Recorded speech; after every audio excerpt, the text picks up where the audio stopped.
Okay, guys, MYFL season clarifications, GS3, punting.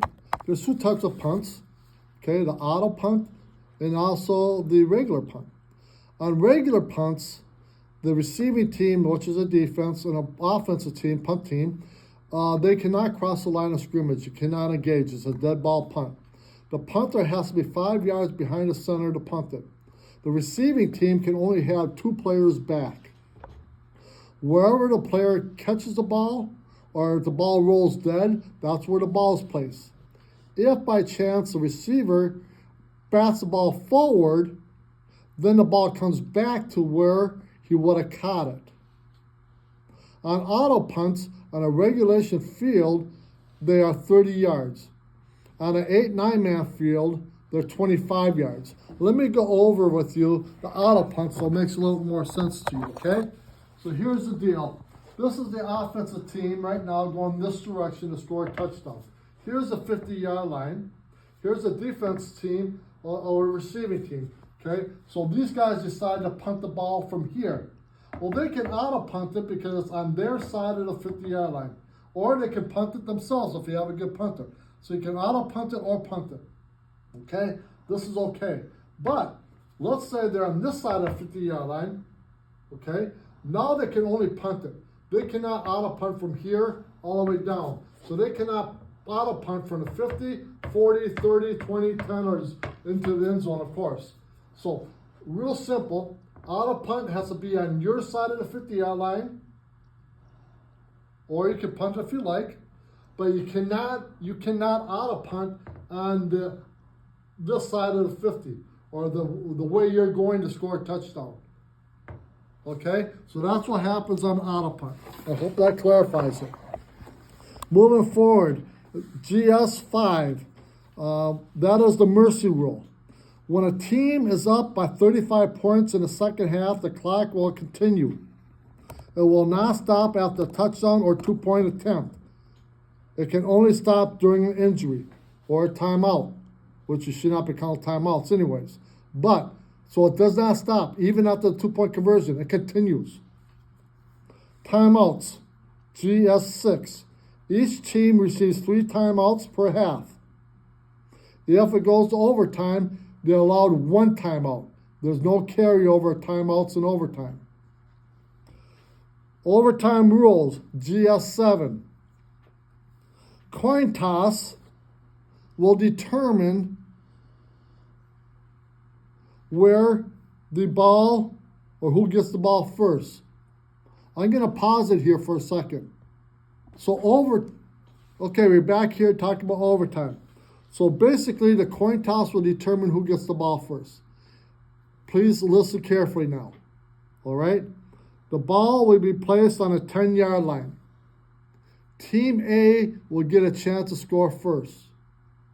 Let's say they score, and they go for the 2-point conversion and score. Then Team B, it's their turn. Let's say they score. Let's say they get the 2-point conversion, so now it's still tied after round 1. Starting in round 2, now the B team has to go first. Let's say they score, but they don't get the 2-point conversion. Then the A team, let's say they score, and they don't get a 2-point conversion. Now round 2, they're still tied, so they go to round 3. Round 3 now, A team, they get the ball first again. You see how every other round, each team takes a turn to go first. So now let's say A team scores, gets a 2-point conversion, all right? Then the B team, they come up, they score, but don't get the 2-point conversion. A team wins. That's how overtime works. There is no sudden death. Okay, so it goes back and forth just like that till someone wins. Cast or any kind of injury that requires a cast. GS8. If you have, let's say, a broken arm and in a cast, and the doctor says you can play, the player must have a doctor's note with them at all times, and the cast has to be wrapped with foam so no cast is showing. So even the end of the cast has to be wrapped. and it needs to be checked out by an official prior to a game. Injuries or concussions, GS9.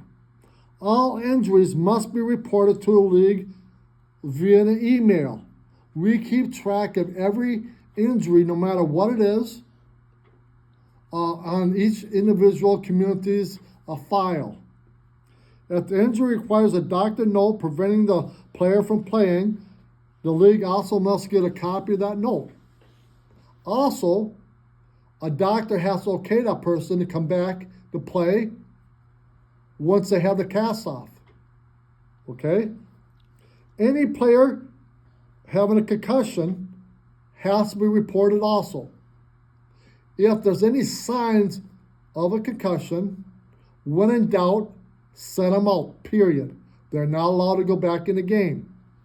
They're not allowed to go into practice or anything until they go through the concussion protocol, which, if you watch the rules, explains it in detail on how concussion protocol works. Ultimately, they're not allowed to go in practice or in a game until the league receives a doctor's note that allows them to participate again. Moving forward to mouth guards, GS10. Mouth guards have to be colored. No clear mouth guards for safety. A clear mouth guard can be cut down the throat and we can't see it. Mouth guards have to have a color to them. Visor, GS10. Visors are allowed as long as they are clear. If you need, for some reason, a player needs to have a colored or a tinted mask, or visor, a tinted visor, they have to have a doctor's excuse. The league has to have that. Seating. Most of the time, communities have seating on both sides. So the home team's on one side, visitors on the other side. If you come to some place, let's say Spencer, where there's no seating, the ideal situation is this. Parents will all sit on one side, and both teams will sit on the other side. When both teams are on the same side, basically, one team gets 50-yard line going north, let's say, and the other team may have the 50-yard line going south. And you should respect each other's space. But we do not want to have parents sitting behind their players where there's no stands. It is not healthy for the environment of kids because, as we know, parents are not always the most positive, reinforced people on earth. GS12, environmental comforts. This is really simple. If you're hosting and you have heaters on a cold day for your team, you must supply heaters for the other team. If you have rain jackets for your team, you must supply them for the other team, home or away. If one team has an environmental comfort, the other team must have it. If one team has a tent because of sprinkling out, both teams must be allowed to use it, or no one uses it. GS13, players assign up a grade or down a grade. You cannot assign a player up or down a grade without consulting the league. We only do this for teams that may fall below the 11 mark, 11 players on a team, where teams can help each other out. We normally try to assign players to a team to help them out. And we also use birth certificates. So, for example, if you are a 5th grader and they need help at the 4th grade level, whoever the youngest person is on the 5th grade team is the one who should go down and help. If you're a 5th grader and they need help at a 6th grade team, then whoever's the oldest player is allowed to go up. We do it by birth dates. The reason is because that way parents and kids don't get insulted that you're moving kids based on their abilities, not based on their age.